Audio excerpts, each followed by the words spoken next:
So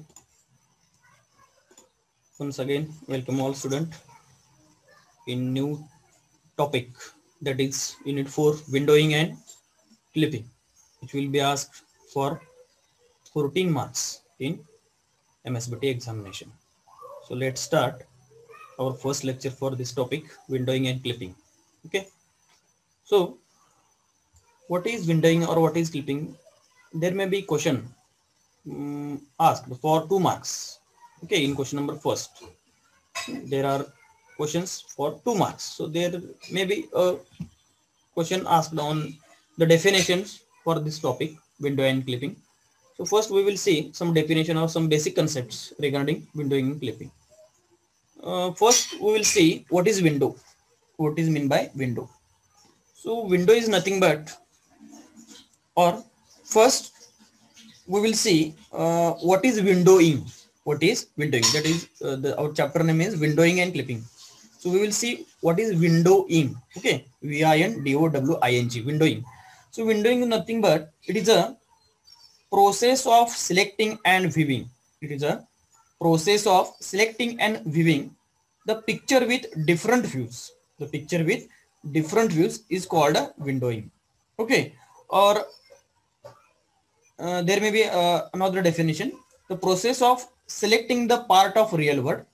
The process of selecting the part of real world scene to display it on some device.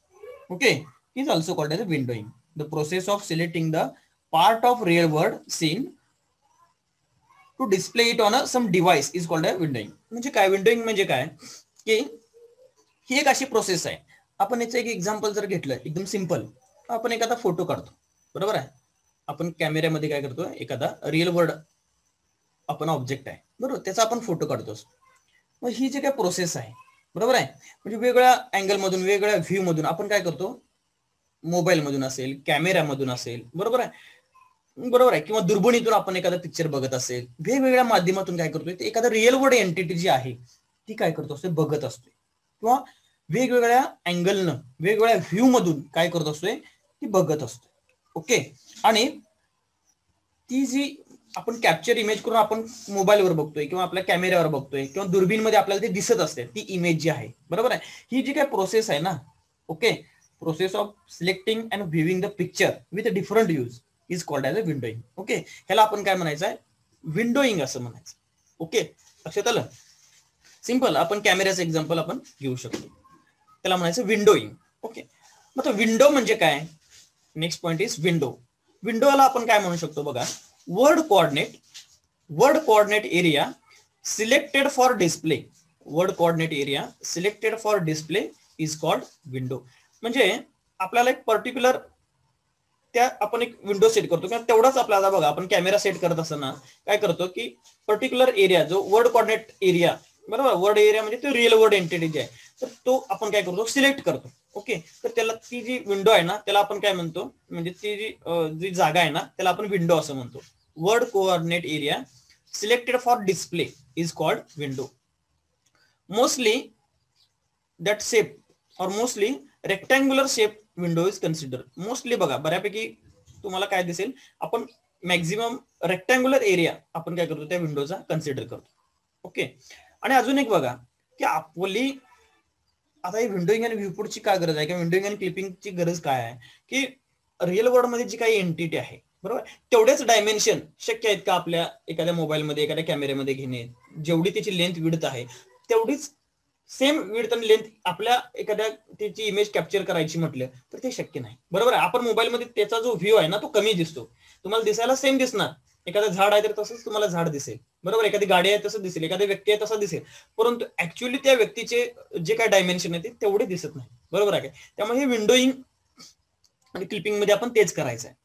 Okay, तर next definition काय बघा, व्ह्यूपोर्ट. Next काय, व्ह्यूपोर्ट. आता व्ह्यूपोर्ट म्हणजे काय, an area from display device, an area from display device where area from window mapped, an area from display device where area from window mapped. म्हणजे व्ह्यूपोर्ट म्हणजे काय, आपल्याला कशावर, कुठल्या डिस्प्ले डिव्हाइसवर ती जी काय कॅप्चर केलेली जी विंडो आहे ना किंवा इमेज आहे ना ती व्ह्यू करायची आहे, ती व्ह्यू करायची आहे. त्याला काय म्हणायचं व्ह्यूपोर्ट. त्याला काय म्हणायचं व्ह्यूपोर्ट. म्हणजे ती कशावर तुम्हाला दाखवायचं आहे. an area on a display device, an area on a display device to which window is mapped, to which window is mapped. Okay, तर त्याला काय म्हणायचं व्ह्यूपोर्ट असं म्हणायचं. व्ह्यूपोर्ट, व्ह्यू कुठं करणार आहे आपण, बरोबर आहे. तर त्या एरियाला आपण काय म्हणायचं किंवा त्याला आपण काय म्हणू शकतो की व्ह्यूपोर्ट असं त्या एरियाला आपण म्हणू शकतो. ओके, त्याच्यानंतर in general we can say window means what to see. Window means what to see, बरोबर आहे. विंडो म्हणजे काय व्हॉट टू सी. आणि व्ह्यूपोर्ट म्हणजे काय बघा. And viewport means where to see. Window means what to see and viewport means where to see. म्हणजे काय बघायचं आहे किंवा काय आपल्याला कॅप्चर करायचं आहे. Where to see, what to see, बरोबर. काय कॅप्चर करायचं आहे त्याला आपण विंडो म्हटलं. ओके, आणि कुठं करायचं आहे त्याला आपण काय म्हटलं व्ह्यूपोर्ट. म्हणजे viewport means where to see. Okay, त्याच्यानंतर पुढचं काय बघा क्लिपिंग. आता क्लिपिंग म्हणजे प्रोसेस काय आहे बघा. Windowing and clipping. क्लिपिंग म्हणजे काय the process of deciding and removing the portion of object. जी आपल्या स्क्रीनवर डेफिनेशन सांगतो त्याच्यापेक्षा अजून एक डेफिनेशन आहे. Clipping the process of deciding and removing the portion of the object which is outside the clipping window is called as a clipping. Okay, इथं काय म्हटलंय बघा स्क्रीनवर. Clipping finding inside or outside region using algorithm or with any procedure with respect to window is called as clipping. Clipping म्हणजे काय आपल्याला बघा आपण एखादा फोटो काढतो, बरोबर आहे. आणि नंतर काय करतो क्रॉप करतो. नंतर काय करतोय क्रॉप करतोय. क्रॉप कसा करतोय आपल्याला जो अनवॉन्टेड पार्ट आहे जो नको आहे आपल्याला तो आपण काय करतोय काढून टाकतो, बरोबर आहे. तो आपण काय करतोय काढून टाकतोय. त्या प्रोसेसलाच आपण काय म्हणणार आहोत क्लिपिंग असं म्हणणार. The process of deciding and removing the portion of object which is outside the clipping window, बरोबर आहे. तर त्याला आपण काय म्हणायचं आहे क्लिपिंग म्हणायचं आहे. किंवा finding inside or outside region म्हणजे आपल्याला आत काय घ्यायचं आहे आणि बाहेर काय घ्यायचं आहे, बरोबर आहे. त्या ह्याच्यामधला त्या विंडो मध्ये काय घ्यायचं आणि काय घ्यायचं नाही हे कशाने आपण फाइंड करणार. त्यासाठी वेगळे अल्गोरिदम वापरणार आहोत. ओके, किंवा त्याला काहीतरी एक प्रोसेस वापरणार आहोत. हे जे करणं आहे ना ह्याला आपण काय म्हणायचं आहे क्लिपिंग असं म्हणायचं. ओके, याला काय म्हणायचं आहे क्लिपिंग असं म्हणायचं. ओके, तर these are the some basic definitions. त्याच्यानंतर आता बघा मग काय सांगितलं बरोबर. आता हे विंडो आहे, बरोबर. इथे एका पक्षाचं आपण इथं चित्र आहे. आता याच्यातला आपण काय करणार आहे जो आपल्या मोबाईलमध्ये किंवा जे आपल्याला व्ह्यूपोर्टवर डिस्प्ले डिव्हाइसवर घ्यायचं आहे. आता एवढाच पार्ट घ्यायचा आहे तर हे झालं व्ह्यूपोर्ट. ही पूर्ण काय झाली आता ह्या विंडो आहे, बरोबर आहे. आणि हे जे याच्यातला कुठला पार्ट आहे या इमेज मधला कुठला पार्ट आपल्याला ती इमेज कुठली कॅप्चर करायची आहे तर त्याला आपण काय म्हणायचं व्ह्यूपोर्ट असं म्हणायचं, बरोबर. आता समजा हे डिव्हाइस आहे डिस्प्ले डिव्हाइस आहे त्याच्यावर काय दिसलं या विंडो मधलं हे एवढंच दिसलं. याच्यामधलं आपण काय घेतलं हे एवढंच घेतलं. लक्षात येते काय बघा, बरोबर आहे. तर त्याला आपण काय म्हणायचं म्हणजे ते जे आपल्या जी इमेज जेवढा आपण क्रॉप करणार आहे आणि म्हणजे जे डिस्प्ले डिव्हाइसवर घेणार आहे जेवढा एरिया त्याला आपण काय म्हणतो ते कुठं आपण डिस्प्ले केलंय त्याला आपण काय म्हणतो व्ह्यूपोर्ट असं म्हणतो. ओके, तर हे साधारण डायग्राम कडून तुम्हाला विंडो आणि व्ह्यूपोर्ट असं दाखवलेलं आहे. नेक्स्ट काय बघा विंडो टू व्ह्यूपोर्ट ट्रान्सफॉर्मेशन, बरोबर आहे. Process of transformation of 2D word coordinates into device coordinate. Okay, म्हणजे जे वर्ड कोऑर्डिनेट आहेत, वर्ड म्हणजे जे रिअल वर्ड एंटिटी आहे त्याचं आपण डिव्हाइस कोऑर्डिनेट, डिव्हाइस म्हणजे डिस्प्ले डिव्हाइसवर हे जे आपण ट्रान्सफॉर्मेशन करतोय कोऑर्डिनेटचं, बरोबर आहे. त्याला आपण काय म्हणणार आहोत विंडो टू व्ह्यूपोर्ट ट्रान्सफॉर्मेशन. तर उदाहरणार्थ हे एक एक्झाम्पल दिलं आपल्याला. हे एवढंच काय करायचं आहे डिस्प्ले करायचं आहे. हे पूर्ण वर्ड कोऑर्डिनेट आहे त्याच्यातलं फक्त काय केलं हे एवढंच आपल्याला काय करायचं आहे व्ह्यू करायचं आहे. हे इथं आपण घेतलेलं आहे बघा एवढंच आपल्याला काय करायचं आहे व्ह्यू करायचं आहे. म्हणून ते इथं मग X V minimum Y V minimum V device V म्हणजे viewport X V minimum Y V minimum X V max Y V max X W minimum Y W minimum X W max Y W max W for window V for viewport. तर हे फक्त एक diagrammatically तुम्हाला दाखवलेलं आहे की window आणि व्ह्यूपोर्ट. त्याच्यानंतर जे विंडो टू व्ह्यूपोर्ट ट्रान्सफॉर्मेशन आहे, इथं पण एक एक्झाम्पल घेतलंय बघा. हे आपलं एक असे घर दाखवले, त्याच्यात मग आपल्याला एवढाच पार्ट घ्यायचा आहे. ओके, एवढाच पार्ट आपण काय करायचं, व्ह्यूपोर्ट वर दाखवायचा आहे. ठीक आहे, मग त्यावेळेला आपण हे काय केलेलं आहे, त्याला एक प्रोसेस आहे कशासाठी, विंडो टू व्ह्यूपोर्ट साठी. ठीक आहे, तर त्यासाठी हे असं आपल्याला काय करायचं आहे, ह्या स्टेप्स फॉलो करायचे आहेत. म्हणजे पहिला मॉडेलिंग कोऑर्डिनेट्स असणार आहे, ते वर्ड कोऑर्डिनेट मध्ये ट्रान्सफर करायचे आहेत. वर्ड कोऑर्डिनेटचं परत व्ह्यूइंग कोऑर्डिनेटचं नॉर्मलाइज व्ह्यूइंग कोऑर्डिनेटचं डिव्हाइस कोऑर्डिनेट. तर ह्या काय आहेत, स्टेप्स आहेत, steps for window to viewport transformation. मग याच्यामध्ये थेरोटिकली काय काय होतंय बघा. पहिल्यांदा काय होते, create world coordinate scene using modeling coordinate. नंतर काय होणार आहे, translate world coordinate to viewing coordinate. नंतर map viewing coordinate to normalize coordinate. नंतर map normalize viewport to device coordinate. तर हे थेरोटिकल अशा काय आहेत, या स्टेप्स आहेत. Okay, window to viewport transfer. फक्त तुम्ही सध्या ह्या एक डायग्राम लक्षात ठेवलं तरी चालतं की कुठल्या कोऑर्डिनेट पासून हे कसं कन्व्हर्जन होते. याच्यामध्ये आपण काय म्हटलंय, आता याच्यासाठी लागणारे कोऑर्डिनेट बघा. वर्ड कोऑर्डिनेट म्हणजे काय, once the object is designed. Okay, किंवा मॉडेलिंग कोऑर्डिनेट बघा, we can define the scene by creating object with their actual dimension called as modeling coordinate किंवा local coordinate किंवा master coordinate त्याला म्हणायचं. नंतर word coordinate म्हणजे काय, once the object is designed it is placed at an appropriate position in the scene. याला काय म्हणायचं, using word coordinate. त्याच्यानंतर बघा, the scene may be displayed on different devices. बरोबर आहे, एखादा आपण फोटो घेतलेला आहे, तो वेगळ्या डिव्हाइसवर आपण दाखवणार आहे. So it must be mapped to proper dimension to render it properly. World coordinates are then represented in normal coordinate. म्हणजे एखादा आपण इमेज घेतोय ना, त्या आता एखाद्या वेबसाईट ओपन करतोय, बरोबर, एखादा ऍप ओपन करतोय, ते वेगवेगळ्या डिव्हाइसवर ओपन करतोय, कॉम्प्युटरवर करतोय, मोबाईलवर करतोय, एखादा फोटो वेगवेगळ्या डिस्प्ले डिव्हाइसवर आपण काय करतोय, डिस्प्ले करतोय. बरोबर आहे, मग ते कन्व्हर्जन त्या पद्धतीने व्हायला पाहिजे. बरोबर आहे, त्याची साईज त्या साईज मध्ये फिट व्यवस्थित बसायला पाहिजे त्या डिस्प्ले डिव्हाइसवर. मग त्यासाठी काय करायचं, हे काय केलंय, त्याला जे कोऑर्डिनेट वापरतात त्याला आपण काय म्हणतो, नॉर्मलाइज्ड कोऑर्डिनेट म्हणतात. त्याच्यानंतर this makes system independent of various display device. म्हणजे डिस्प्ले डिव्हाइस कोणतं जरी असलं तर ते बरोबर तिथं ती इमेज बरोबर काय होणार, ती व्ह्यू होणार. ओके, त्याच्यानंतर this normal coordinate can be easily scaled to fit on any size of display by multiplying it with a proper scaling factor that is known as device coordinate. म्हणजे ज्या डिव्हाइसवर आता आपण दाखवणार आहोत त्यासाठी जे काही नॉर्मलाइज्ड कोऑर्डिनेट आहे तर त्याला काय करायला पाहिजे, स्केलिंग करायला पाहिजे, म्हणजे त्याला काहीतरी गुणायला पाहिजे. Okay, with proper scaling factor.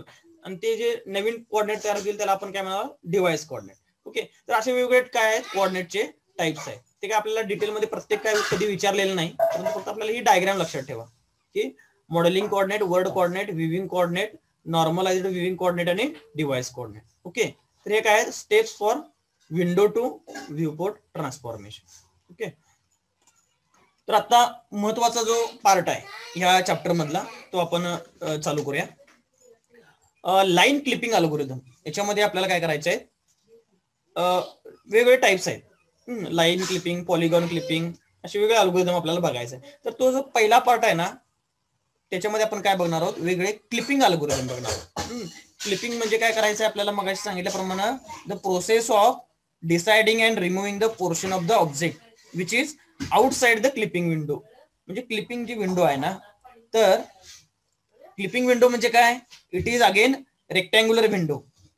It is again rectangular window against which visibility of scene object is tested. Okay, window म्हणजे काय झालं की एखादा पर्टिक्युलर एरिया आहे, रिअल वर्ल्ड एरिया, त्यातला आपण रेक्टँग्युलर एरिया सिलेक्ट केला रिअल वर्ल्ड मधला, त्याला आपण विंडो असं म्हटलं. आणि क्लिपिंग विंडो म्हणजे काय, आपल्या मोबाईल मधले जे आपण विंडो जी घेतलेली आहे rectangular window against which visibility off spin object is tested, त्याला आपण काय म्हणायचं, क्लिपिंग विंडो म्हणायचं.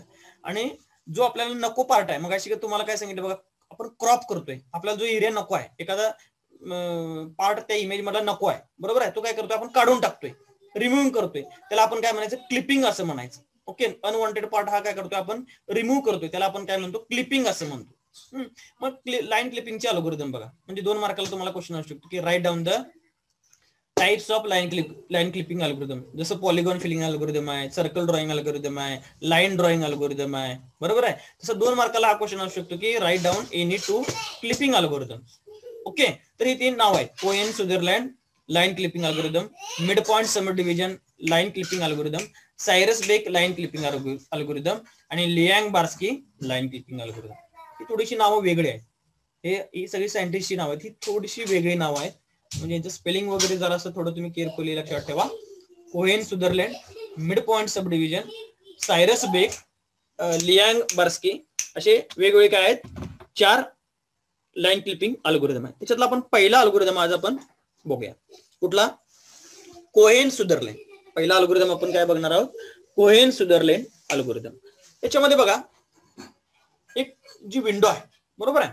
तर इथं आपल्याला काय करायचं आहे की रिजन कोड हे काय आहेत, हे सगळे काय आहेत रिजन कोड आहे. हे जे 1000001 वगैरे आहे ना, हे काय आहेत रिजन कोड. म्हणजे वर्किंग कसं आहे बघा.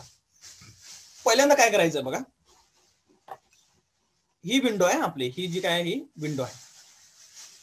अजून कोहेन सुदरलँड अल्गोरिदम आपण अजून पुढे बघायचं आहे. त्याच्या आधी तुम्हाला बेसिक काय माहित पाहिजे की रिजन कोड माहित पाहिजे. ती रिजन कोड कसे आपण डिफाइन करतो हे तुम्ही बघा.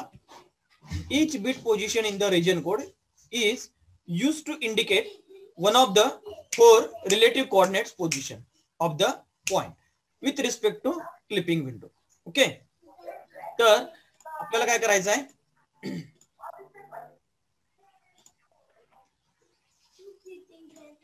आता रिजन कोड फाइंड करायचे. मग काय असेल, लेफ्टला असेल, राईटला असेल, टॉपला असेल, बॉटमला असेल. ओके, तर आता आपल्याला हे जे बीट आहे 4 कोडचा काय होतोय कोड तयार होतो. 4 0 किंवा 1 4 अंक मिळून काय होतो एक रिजन कोड तयार होतो. ओके, आता रिजन किती आहेत 4 बीट कोडचे आहेत आणि किती टोटल आहेत 9 रिजन आहेत. ओके, हे टोटल रिजन किती आहेत 3 1 3 3 2 6 3 3 9 रिजन कोड आहेत. हे कसे तयार केलेले आहेत हे बघा. Set bit 1 if the end point is to left of the window. if the end point कशाचा एंड पॉइंट, एखादी लाईन आहे, आपण लाईन क्लिपिंग बघालोय ना. जर आपण इथं अशी एखादी लाईन ड्रॉ केली, इथं अशी लाईन ड्रॉ केली आणि त्या लाईनचा शेवटचा जर पॉइंट तो कुठं असेल लेफ्ट ऑफ द विंडो, या विंडोच्या डाव्या साईडला असेल, या क्लिपिंग विंडोच्या डाव्या साईडला असेल, तर काय सेट करा म्हटलंय सेट बीट 1. सेट म्हणजे काय करायचं आहे की जे बीट 1 म्हणजे हाय, ह्या डायग्राम मध्ये बीट 1 म्हणजे एकक स्थानचा अंक म्हणजे बीट 1, दशक स्थानचा म्हणजे बीट 2, अशा पद्धतीनं लेफ्ट टू राईट जायचं आहे. स्टार्टिंग कुठला आहे इकडं. सेट करा म्हणजे काय करा 1 करा.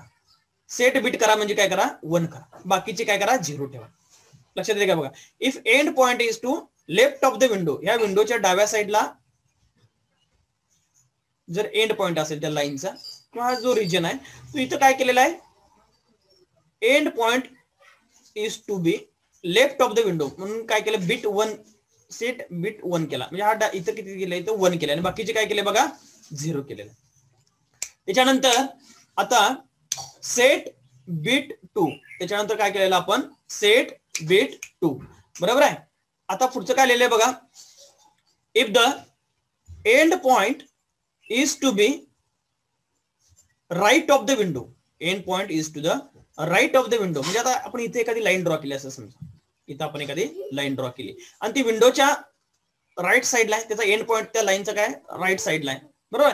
किंवा ह्या रिजन मध्ये, हा एक रिजनच आहे बरोबर. ह्या रिजन मध्ये जर त्याचा एंड पॉइंट आला तर त्या एंड पॉइंटचा रिजन कोड काय असणार आहे, इथला कोड काय असणार आहे 0010.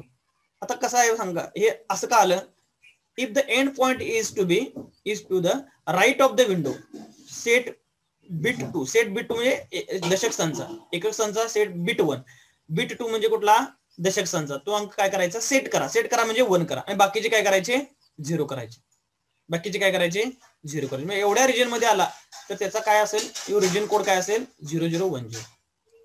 नंतर set bit 3 if end point is below the window, या विंडोच्या खाली आहे तर थर्ड बीट सेट करायचं. थर्ड बीट म्हणजे 1 2 आणि 3, हा काय करायचा थर्ड बीट 1 करायचा.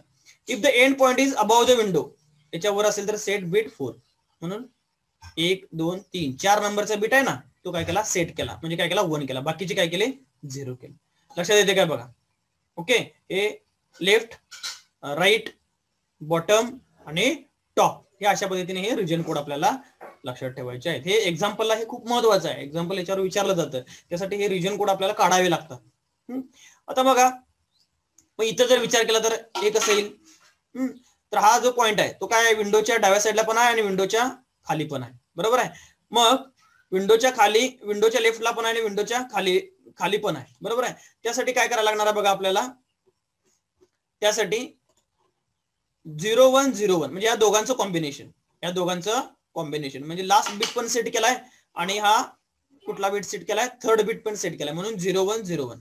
इथं पण तसंच आहे, विंडोच्या डाव्या साईडला पण आहे आणि विंडोच्या वरच्या साईडला पण हा रिजन आहे, म्हणून काय आलंय, या दोघांचं कॉम्बिनेशन 1001. याचं पण तसं, या दोघांचं कॉम्बिनेशन. इथं काय आलं बघा, 1010. इथं काय आलं, 0110, म्हणजे ह्या दोघांचं कॉम्बिनेशन. पण पुन्हा इथं या दोघांचं कॉम्बिनेशन. Okay, diagonally.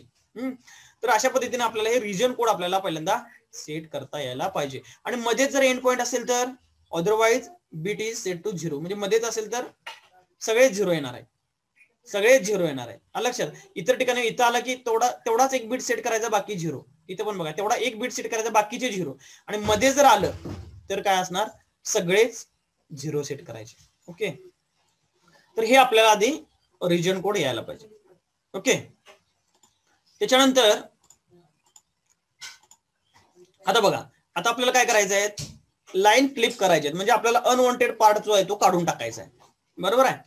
किंवा आता सुरुवातीला आपण काय डिटरमाइन करायचं आहे की ही विंडो आहे ना, त्या विंडोमध्ये कुठली लाईन विजिबल आहे, P1 P2 P1 P2. आता ह्या लाईन बघा, P1 P2 P3 P4, okay, P5 P6, P7 P8 P9 P9, अशा सगळ्या लाईन ड्रॉ केलेल्या आहेत, बरोबर आहे. लाईन ड्रॉ केल्यात आणि अजून काय केले बघा, आपल्याला काय फाइंड करायचं आहे, म्हणजे याचं आउटपुट काय यायला पाहिजे, की कुठली लाईन विजिबल आहे, कुठली लाईन इनविजिबल आहे, कुठली लाईन पार्शियली विजिबल आहे, हे आपल्याला फाइंड करायचं आहे. म्हणजे आपण जो फोटो काढणार आहे, बरोबर आहे, त्या फोटोत कुठला व्यक्ती येतोय, कुठला येत नाही, कुठला पार्शियल येतोय, कुठला अर्धवट येतोय, बरोबर आहे.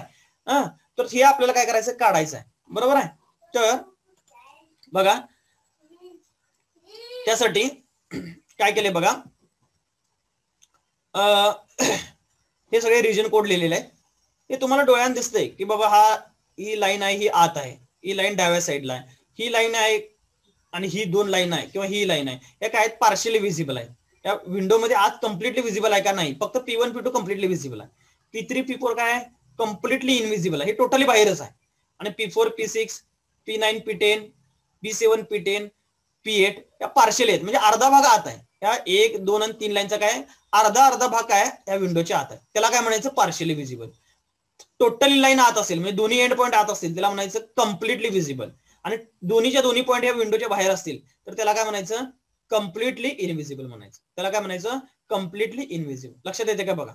मग हे आपल्याला काढायचं आहे, ती लाईन पार्शियली विजिबल आहे काय, कम्प्लिटली विजिबल आहे काय, कम्प्लिटली इनविजिबल आहे, दिसतच नाही. हे आपल्याला त्या अल्गोरिदम द्वारे लॉजिक वापरून काढायचं आहे.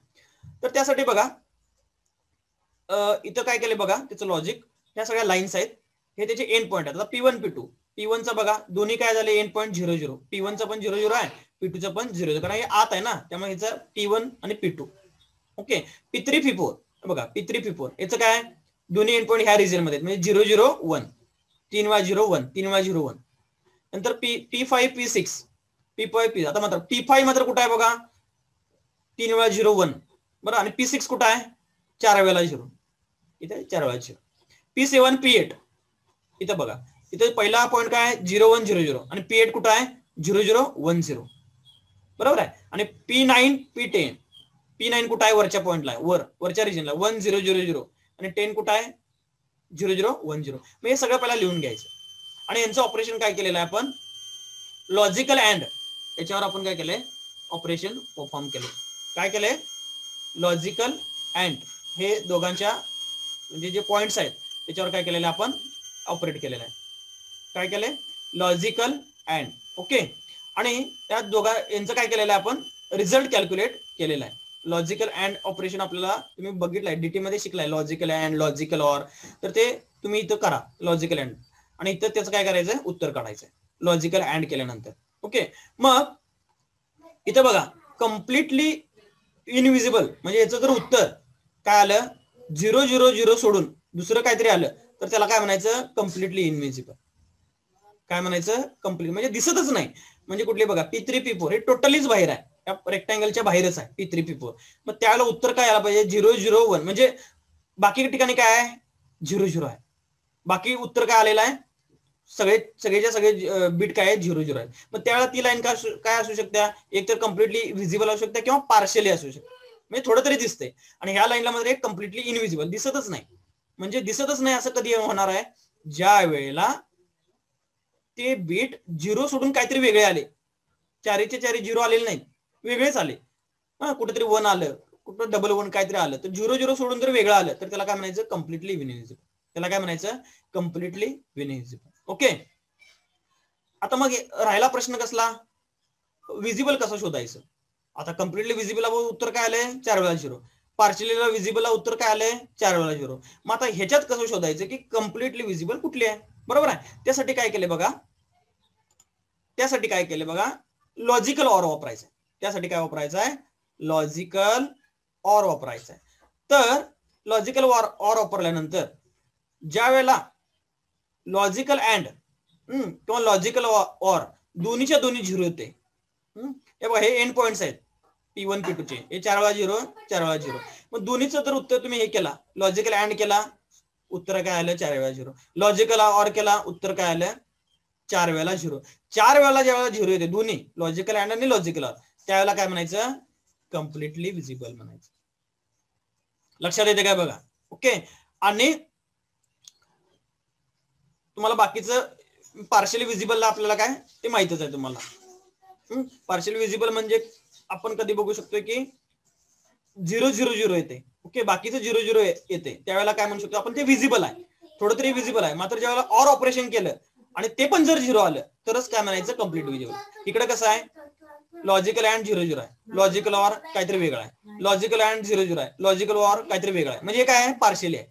एक 0 0 आहे आणि दुसरं काय आहे 0 0 सोडून आहे. म्हणजे तिथं काय आहे सांगा लॉजिकल ऑर आहे, तिथं काय आहे सांगा लॉजिकल ऑर आहे, बरोबर आहे. तर ह्या पद्धतीने तुम्ही काय करायचं आहे कॅल्क्युलेट करायचं आहे. फक्त हे लक्षात ठेवा की दोन्हीच्या दोन्ही लॉजिकल अँड लॉजिकल ऑर आलं तर कम्प्लिटली विजिबल.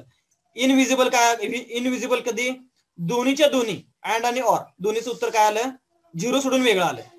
इथं 0 सोडून वेगळं आहे, इथं पण उत्तर 0 सोडून वेगळं आहे, त्यावेळेला काय म्हणायचं कम्प्लिटली इनविजिबल. आणि पार्शियली कधी म्हणायचं लॉजिकल अँड 0 0 आहे आणि लॉजिकल ऑर काय 0 सोडून काहीतरी उत्तर आहे वेगळा आहे, त्यावेळेला पार्शियली म्हणायचं.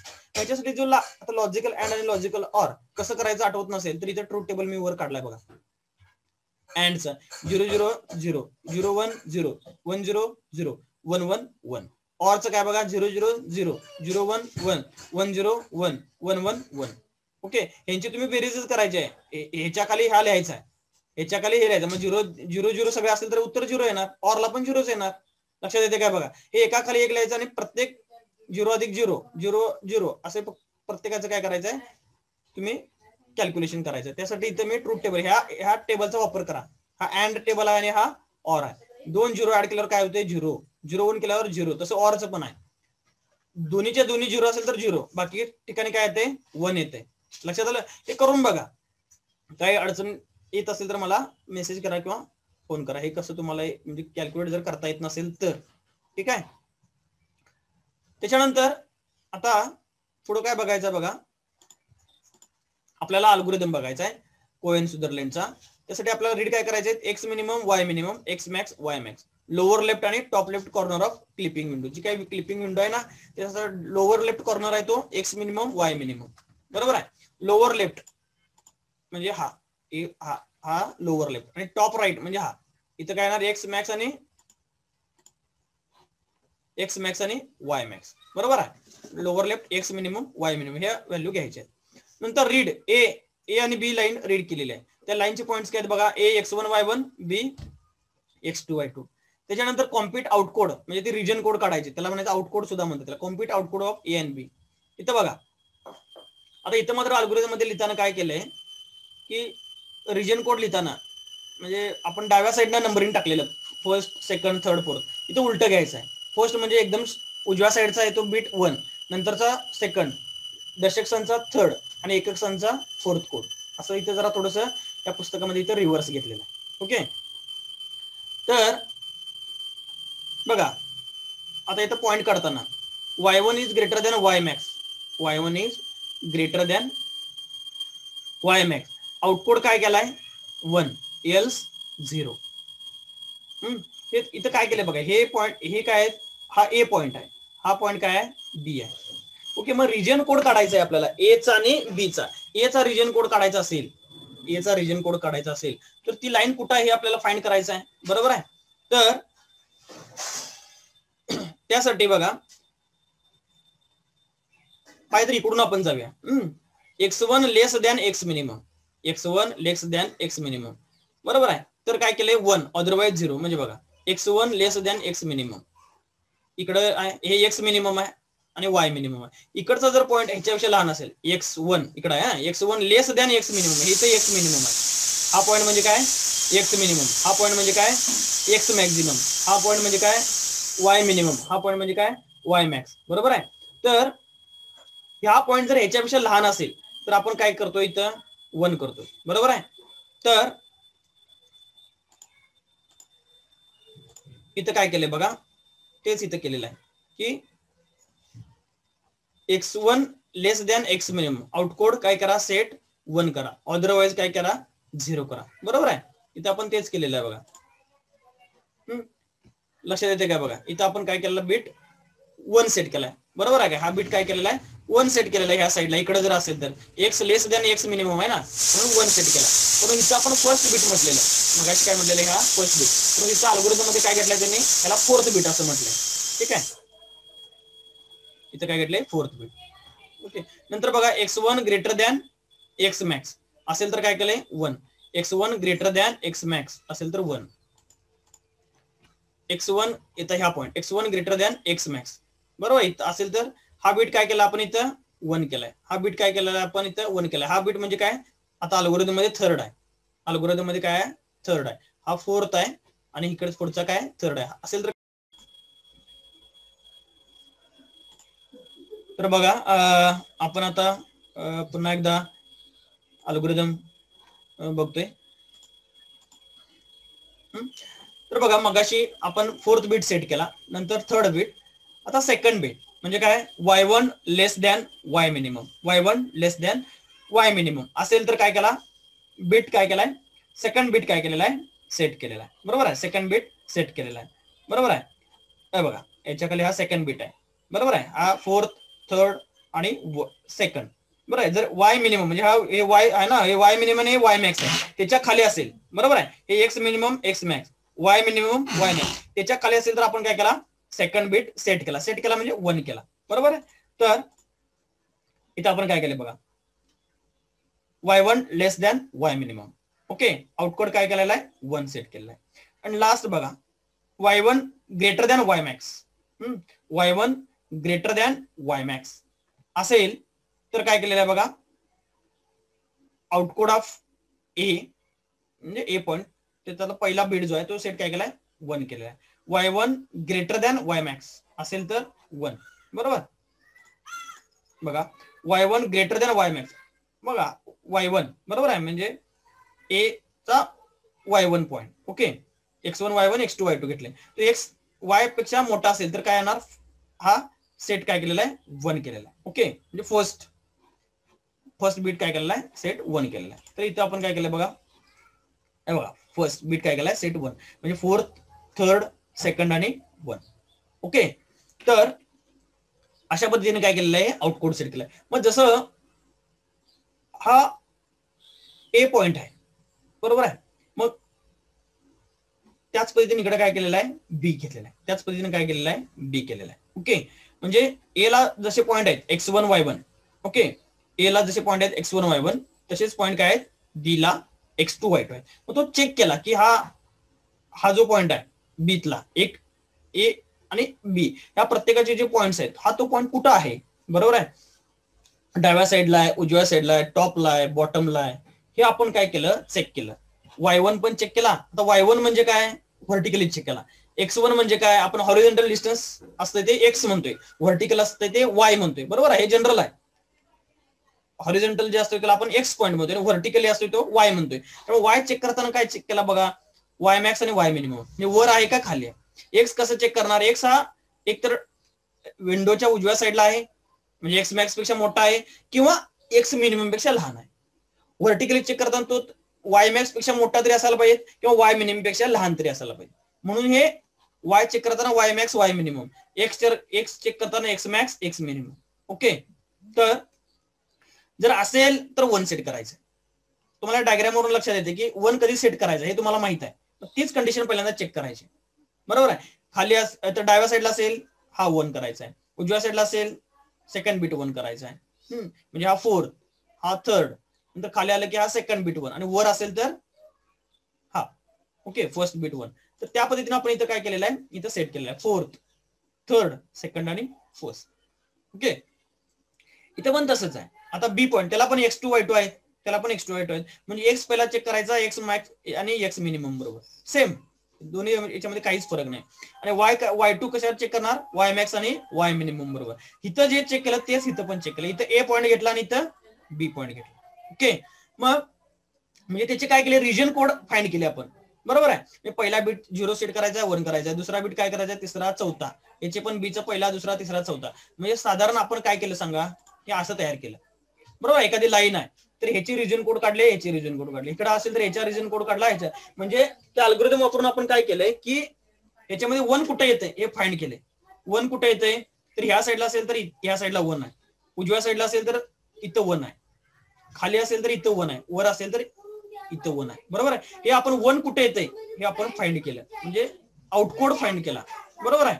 तर आता बघा, आता पुढची स्टेप काय बघा, स्टेप 4.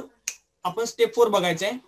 जी मगाशी मी थेरॉटिकली इथं सांगितलं तुम्हाला ह्या टेबलमध्ये, तेच पुढची स्टेप आहे. म्हणजे काय बघा, लॉजिकल अँड मध्ये जर 0 सोडून वेगळं काहीतरी उत्तर असेल, इकडे सगळीकडे 0 उत्तर आलंय, 0 सोडून वेगळं काहीतरी उत्तर असेल तर त्याला काय म्हणतोय आपण, कम्प्लिटली इनव्हिजिबल म्हणतोय. आणि ऑर ऑपरेशन मध्ये ज्या पॉइंटला 0-0 येते उत्तर त्याला म्हणायचं कम्प्लिटली व्हिजिबल. अँड मध्ये 0 सोडून वेगळं उत्तर आलं, कम्प्लिटली इनव्हिजिबल. ऑर ऑपरेशन मध्ये दोन्हीच्या दोन्ही उत्तर काय आलं, व्हिजिबल. लॉजिकल ऑर केलं तर 0 आलं तर त्याला म्हणायचं completely visible, otherwise partially. Okay, तेच इथं आपण आता लिहिलेलं आहे बघा. ऑर केलं आणि काय केलं, ऑर ऑपरेशन केलं, outcode of A or outcode B. Or operation केलं, आउटकोड एचा आणि आउटकोड बीचा, म्हणजे एचा आउटकोड आणि बीचा आउटकोड दोघांचं ऑर ऑपरेशन केलं तर काय केलं, उत्तर काय आलं, 0 आलं. उत्तर काय आलं, 0. आता ऑर ऑपरेशन केलं आणि 0 आल्यावर काय म्हटलंय बघा, हे काय म्हटलंय, कम्प्लिटली व्हिजिबल. बरोबर, डिस्प्ले एंटायर लाईन. ओके, आणि गो टू स्टेप 5, स्टॉप होणार. तसं नाही आहे. मग काय, else if outcode of A and outcode of B not equal to 0, outcode of A and outcode of B not equal to 0. बघा, not equal to 0 सोडून वेगळा आहे, 0 सोडून वेगळा आहे तर काय म्हटलं आपण, कम्प्लिटली इनव्हिजिबल. कम्प्लिटली इनव्हिजिबल तेच आहे बघा. Reject the entire line, reject म्हणजे नाहीच आहे, लाईनच नाही आहे त्या विंडो मध्ये, reject the entire line. Okay, आणि एल्स म्हणजे हे सोडून जर असेल तर काय सांगा, म्हणजे काय होईल, पार्शियली व्हिजिबल असेल. ओके, म्हणजे 0 पण नाही, अँड मध्ये 0 सोडून म्हणजे 1-1च आहे. बरोबर आहे. तर काय होईल, बाकीचे लाईन कसे आहेत, पार्शियली व्हिजिबल आहेत. मग जर पार्शियली व्हिजिबल असेल तर आपल्याला काय करायला लागेल सांगा, तर आपल्याला व्हिजिबल काय करायचं, एवढीच लाईन व्हिजिबल करायची आहे, ह्या लाईन मधले एवढाच पार्ट व्हिजिबल करायचा आहे, ह्या लाईन मधला एवढाच पार्ट व्हिजिबल करायचा आहे. तर आपल्याला इंटरसेक्शन पॉईंट काढायला पाहिजे, ह्या विंडोशी इंटरसेक्शन पॉईंट कुठे इंटरसेक्ट होत्या ते आपल्याला फाइंड करायचं आहे. तर तीच पुढे स्टेप आहे. Else compute the intersection point with window boundaries. compute the intersection point with window boundaries. Okay, आता ते याच्यावर एक एक्झाम्पल आहे ते आपण बघूया. तर कॉम्प्युट द इथं आपल्याला काय करायला लागणार आहे, इंटरसेक्शन पॉईंट कॅल्क्युलेट करायचे, कधी पार्शियली व्हिजिबल असेल तर. आणि रिपीट स्टेप 4 आणि पुन्हा दुसरी लाईन घ्यायची आहे. बरोबर आहे. त्याच्यानंतर रिपीट स्टेप 4 म्हटल्यानंतर काय करायला लागणार आहे, पुन्हा इंटरसेक्शन पॉईंट आहेत ना ते आपल्याला परत कॅल्क्युलेट करायचे आहेत. त्यासाठी आपल्याला एक्झाम्पल बघायचे, नंतर स्टॉप. ओके, तर हे साधारण अशा पद्धतीचा काय आहे, हा अल्गोरिदम आहे. ओके, तर आपण पुढच्या वेळेला आपण काय करूया, याच्यावरचं एक्झाम्पल बघूया. तर आज आपण काय काय बघितलं बघा. डेफिनेशन्स बघितल्या विंडोच्या, व्ह्यूपोर्टच्या. क्लिपिंग म्हणजे काय, विंडो टू व्ह्यूपोर्टचं एक आपण डायग्राम बघितली. विंडो टू व्ह्यूपोर्ट ट्रान्सफॉर्मेशन करायचं असेल तर त्याला काय स्टेप्स आहेत हे आपण बघितल्या. त्यानंतर types of line clipping algorithm बघितला. त्याच्यामधला पहिला कोएन सुदरलँड लाईन क्लिपिंग अल्गोरिदम बघितला. त्याच्यामध्ये हे रिजन कोड कसे काढतात किंवा आउटकोड कसे काढतात हे आपण बघितलं. त्याच्यानंतर हे एक एक्झाम्पल घेतलं, त्यासाठी लॉजिकल अँड ऑपरेशन करून उत्तर काय येते ते बघितलं.